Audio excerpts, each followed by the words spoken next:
Life had a lot more risks in Paul's time. It had a lot more risks even in the Old Testament time. And if you ask yourself, how do men act? If we as Christians are told to act like men, how do men act? In our society, boy, that might be hard to answer. They act all kinds of ways. I mean, they act bizarre, some of them. Some of them act like women. Some of them go to the other extreme and act in other bizarre and harmful and disastrous ways, and everything in the middle. But there was a time in the world, and there are still places in the world, where men is synonymous with courage and strength.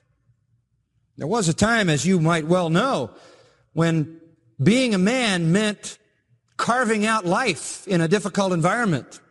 It meant building with your hands. It meant clearing. It meant plowing.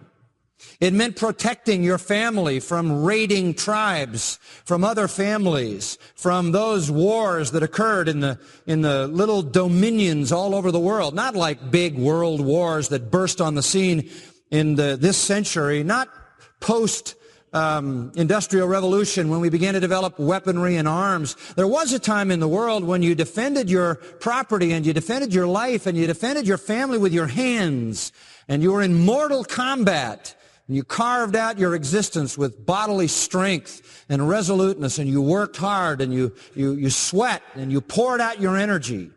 I mean, you just read the Old Testament and just put yourself in that environment of the very difficult times that are chronicled for us as diseases and plagues and wars and attacks and assaults, and the difficulty of labor carried the life along, and men were men in times like that. They had to be men, and women knew their role, and they were to support the men. They were to undergird them with the care and the raising of the children and instruction to those children and the care of the home and the provision of meals and all those things that gave women their unique and marvelous balance. But men were men, and men had to do what men had to do, and that meant being strong and bending their back and moving their muscles, not at the local gym so they could take their shirt off and have people stare at their abs, but for other reasons, like protecting their wife and children from invaders. Far more serious issues were at hand.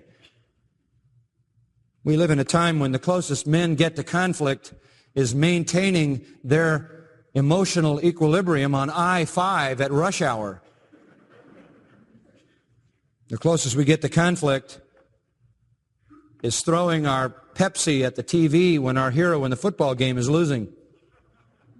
We're not used to that kind of effort, and many of us, obviously, in this society are involved in service industries where we don't do the kind of work that men did in past times, and as a result of that, we have to do other things just to maintain normal health, because we don't exercise the way men in other times did. I mean, we have sort of redefined the role of a man in our society greatly from what it used to be. And being a man was synonymous with being courageous in those times, and that's why translators would feel at liberty to take a verb that basically means to express courage, which exists in the heart, and translate it act like men.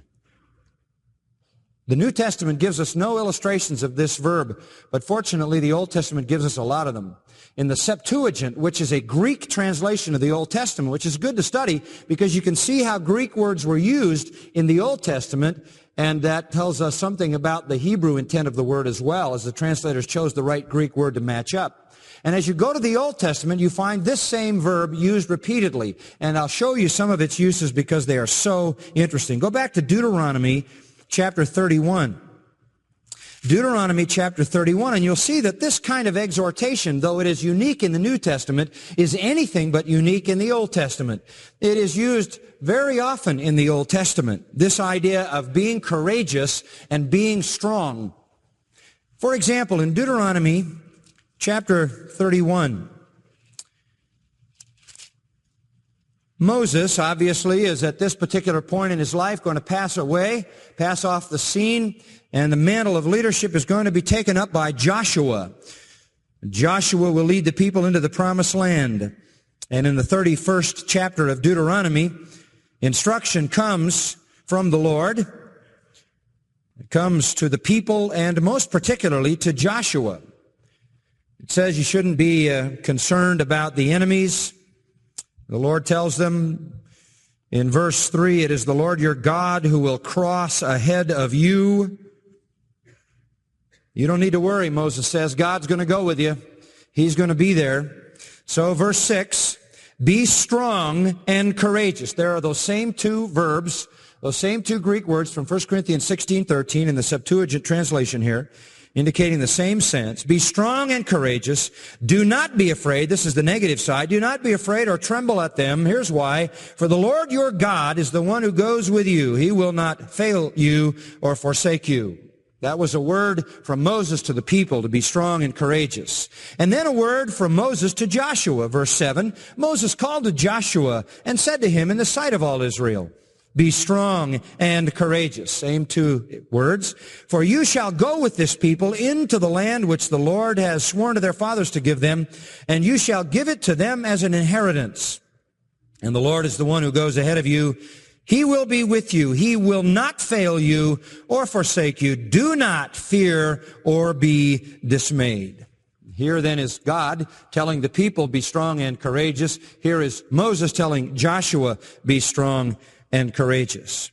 Look at 2 Samuel for a moment, or at least listen. In chapter 10, Joab comes before the Israelites. They are on the brink of battle.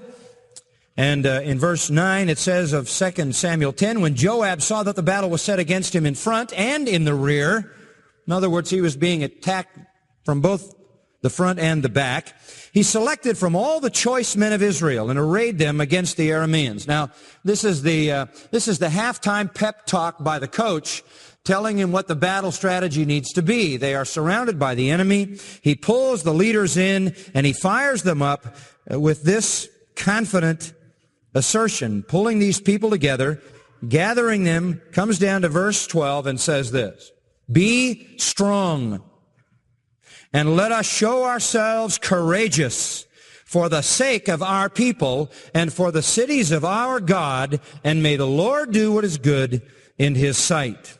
Be strong and courageous. What was told to the children of Israel, what Moses told to Joshua, Joab now tells to the battling leaders of the army of Israel.